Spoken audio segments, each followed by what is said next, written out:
আসসালামু আলাইকুম বন্ধু। দেখুন, এই যে মোচাগুলো দেখতে পাচ্ছেন, এগুলো কিন্তু ড্রাগন গাছের কুঁড়ি। এগুলো আজকে সব ফুটে যাবে, ফুটে গিয়ে এরকম ফুল হয়ে যাবে। আজকে আমি দেখাতে চলেছি আপনাদের পলিনেশন কিভাবে করা হয়। সচরাচর পলিনেশন একই ফুলের রেণু নিয়ে স্ত্রী গর্ভকেশর দণ্ডে দেওয়া হলে তাকে আমরা বলি যে সমগোত্রীয় পলিনেশন। আর যদি অন্য ফুলের রেণু নিয়ে অপর কোনো ফুলে আমরা এই রেণুটাকে প্রয়োগ করি, সেটা হবে self cross pollination. Self pollination নয়, ক্রস পলিনেশন। ড্রাগন ফুলে যে পলিনেশন হয় সেটা সেলফ পলিনেশন হয় না। সচরাচর এখানে ফুলটা রাতের বেলায় ফোটে এবং ভোর এবং সকালের মধ্যেই এই ফুল বুঝে যায়, তাই সেলফ পলিনেশন হওয়ার সুযোগটা কম থাকে। রাতের বেলায় প্রজাপতি, মৌমাছি, কীটপতঙ্গ, পিঁপড়ে মাধ্যমে যে পলিনেশনগুলো অন্য ফুলে হয়ে থাকে, এখানে কিন্তু সেটা হওয়ার সম্ভাবনা কম। তাই আমরা রাতের বেলায় এই ফুল ফোটার সঙ্গে সঙ্গে পলিনেশনটা করে দেব, যেটাকে আমরা বলে থাকি হ্যান্ড পলিনেশন। বন্ধু, আপনারা দেখছেন ওয়েস্ট বেঙ্গল হুগলি ডিস্ট্রিক্ট থেকে মহসিন আয়ুর্বেদিক প্ল্যান্টস চ্যানেলে ড্রাগনের বার্ডিং, ফ্লাওয়ারিং এবং পলিনেশনের ভিডিও। দেখুন বন্ধু, মোচাটা দেখুন কত বড় হয়েছে। এই সমস্ত মোচাগুলো আজ রাতের মধ্যেই বাস্ট করে যাবে, মানে ব্লোয়িং হয়ে যাবে, ফ্লাওয়ার হয়ে যাবে। তখন কিন্তু রাতের মধ্যে আমাকে টর্চ লাইট নিয়েই আমাকে পলিনেশনটা করে দিতে হবে। যদি পলিনেশন না করা হয় তাহলে কিন্তু ফল খুব ছোট হবে, যেমন 50 গ্রাম, লাইক 50 গ্রাম। আর যদি আমরা পলিনেশনটা করে দিতে পারি তাহলে আমাদের ফলের সাইজ 200 থেকে 400 গ্রাম পর্যন্ত হতে পারে, যদি উপযুক্ত পুষ্টি থাকে। পুষ্টি বলতে ম্যাক্রো এবং মাইক্রো নিউট্রিয়েন্টস এবং মূল উপাদান যেটা সূর্যালোক, জল এবং অ্যান্টি ফাঙ্গাস সিচুয়েশন অবশ্যই রাখতে হবে, যেন ফাঙ্গাস, জল নিকাশি ব্যবস্থা, সুব্যবস্থা এগুলো থাকলে পরে তবেই আপনার ড্রাগন গাছে বড় বড় ড্রাগন হবে। দেখুন, আমি এই রেণুগুলোকে বার করে রেখেছি। এই রেণুগুলো আমি প্রতিস্থাপন করছি স্ত্রী গর্ভকেশর দণ্ডে। দেখুন, এই অংশটা, উপরের এই যে সাদা অংশটা, এই ফ্লাওয়ারটার এই যে অংশটায় আমি আঙুল দিলাম, এই যে নাড়াচ্ছি, এইটা হচ্ছে স্ত্রী দণ্ড। এটা স্ত্রী গর্ভকেশর দণ্ড। এখানে গর্ভধারণ করে ফল হয়, ফ্রুটিং হয়। এটাকে আমরা পলিনেশন করার জন্য রেণু রেডি করে এই জায়গাটার উপরে আমরা দিয়ে দেবো। দেখতে থাকুন ভিডিও, লাইক, শেয়ার, কমেন্ট এবং সাবস্ক্রাইব করে পাশে থাকবেন। সম্পূর্ণভাবে পরিষ্কারভাবে আমি দেখাবার চেষ্টা করেছি। দেখুন, ঠিক ওই জায়গাটায়। আর রেণুগুলোকে এরকম দুটো ফুল থেকে ঝেড়ে নিয়ে ব্রাশে করে অবশ্যই আপনারা একটা বাটি বা একটা প্লেটের মধ্যে রাখবেন। রাখার পর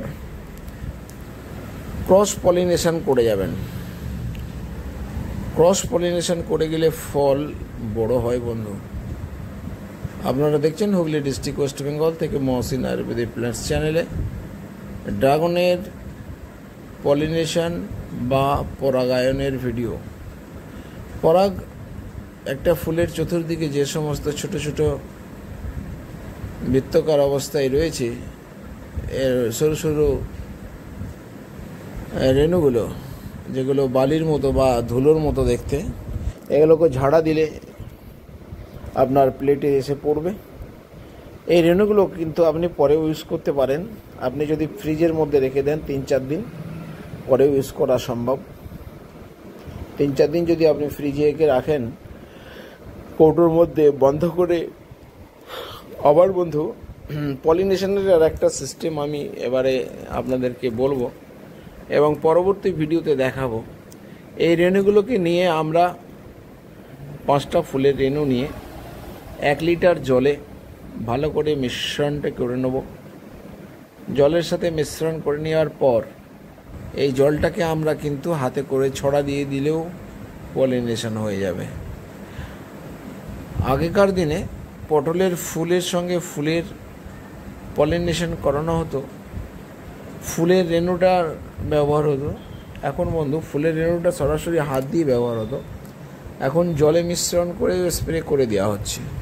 তাতেও কিন্তু পটল যথেষ্ট বেশি বেশি ধরছে। সন্দেহ নেই যে এই ফুলের রেণু জলে মিশ্রিত করে যদি আমরা পরাগ রেণুটাকে জলে মিশ্রিত করে স্প্রে করে গাছের স্ত্রী গর্ভকেশরদণ্ডে দিতে পারি, তাহলে কিন্তু পলিনেশন হয়ে যাবে বন্ধু। চিন্তা করার বিষয় কিছু নেই এখানে, এটা খুব ইজি এবং সহজ কাজ, যে কেউ চাইলে এটা পারবে। আর ড্রাগনের মধ্যে অনেক মূল্যবান, ড্রাগন ফ্রুট একটা অনেক মূল্যবান কারণ হচ্ছে কি এই ফলের যেরকম উচ্চ মূল্যে ফলটা কিনতে হয়, বিক্রি করা হয়, এই ফলের মধ্যে উচ্চ ফাইবার রয়েছে, ভরপুর মিনারেলস রয়েছে এবং ভরপুর জল রয়েছে, অ্যান্টিঅক্সিডেন্ট আছে, ভিটামিন সি আছে, vitamin A, vitamin K, P এবং যেহেতু এটা মাটির জৈব পদার্থ এবং মাটির জল, মাটির পুষ্টি নিয়ে এরা বড় হয়, তাই মাটির মধ্যে যে সমস্ত অনুখাদ্যগুলো রয়েছে সেই অনুখাদ্যগুলো আমাদের শরীরেও প্রয়োজন হয়। এই অনুখাদ্যগুলো গাছ শোষণ করে ভাইটাল অংশটা ফলের মধ্যে দিয়ে দেয়। এই ফলটা যখন আমরা খাবো, এই ফলের মধ্যে পেয়ে যাব potassium, calcium, iron, zinc, phosphate, নানান রকম ম্যাক্রো মাইক্রো নিউট্রিয়েন্টস। এগুলো যেমন গাছের প্রয়োজন হয়, অপরপক্ষে মানুষেরও নিতান্ত প্রয়োজন হয়। বন্ধু এই দেখুন ফ্লাওয়ারগুলো আজ রাতে বাস্ট করে যাবে, এই আজ রাতে এটা ফ্লাওয়ারিং হয়ে যাবে, আমরা তখন এর একটা আপডেট দিয়ে দেবো। দেখুন কত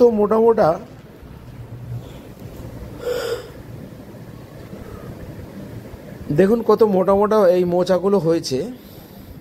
আর এটা হলো লাস্ট ফল, এরপরে আর ফুল আসবে না আমার ধারণা মতে, কারণ আমি 6-7 বছর এই ড্রাগনের কাজ করছি। ড্রাগনের বিষয়ে আমার যতটা জানা রয়েছে আমি আপনাদের সামনে শেয়ার করছি। এই ড্রাগন ফ্রুটগুলোর বড় বড় ফ্লাওয়ার হওয়ার একমাত্র কারণ হচ্ছে উপযুক্ত ম্যাক্রো মাইক্রো নিউট্রিয়েন্টস। ঠিক আছে বন্ধু, মাথায় রাখবেন বোরন পর্যায়ক্রমে বোরন ইউজ করবেন, যেটা আমরা সলুবল বোরন বা সোহাগা বোরন বলে থাকি। আর ব্যবহার করবেন পটাশিয়াম বর্তমান বাজারে পাওয়া যায় 0050 নামে, টাটার প্রোডাক্ট সম্ভবত। তো যাই হোক, এটা 2 গ্রাম নেবেন, 1 লিটার জল নেবেন, বোরন 2 গ্রাম নেবেন, 1 লিটার জল নেবেন, ভালো করে ঝাঁকিয়ে গালিয়ে মিশ্রণটি তৈরি করে নেন। করে এটা সন্ধ্যাবেলায় সপ্তাহে 1 বার করে সমস্ত গাছে স্প্রে করতে পারেন। শুধুমাত্র ড্রাগন গাছ নয় বন্ধু, যে কোনো গাছে স্প্রে করতে পারবেন ফুল ও ফল আনার জন্য। যদি গাছ আপনার তীব্র সবুজ থাকে তাহলে কিন্তু 12 বার ফল পাবেন না, আর গাছ যদি একটু লাল ভাব থাকে, হলুদ ভাব থাকে, তাহলে আপনি অনেকবার ফল পাবেন।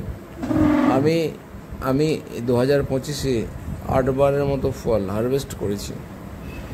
এবারেও প্রায় শখানেক ফুল এসেছে। এই ফুলগুলো কিন্তু সকলেই ফ্রুটিং হবে, সবগুলোই ফ্রুটিং হবে, কেউ বাদ যাবে না। ঠিক আছে বন্ধু,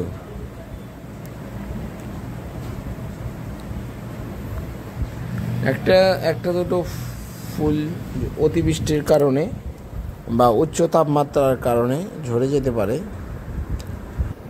এ সময়টা গাছে 2-3 দিন অন্তর অন্তর জল দেবেন।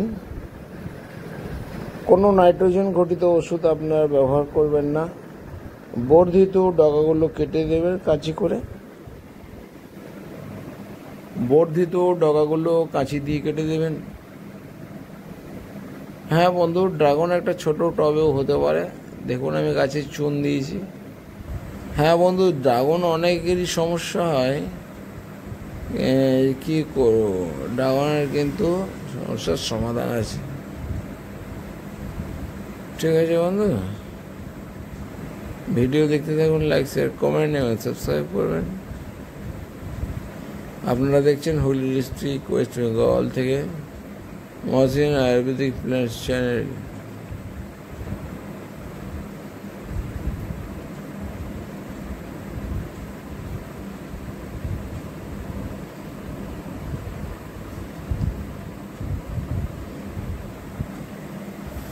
বন্ধু দেখছেন, গুড বাই।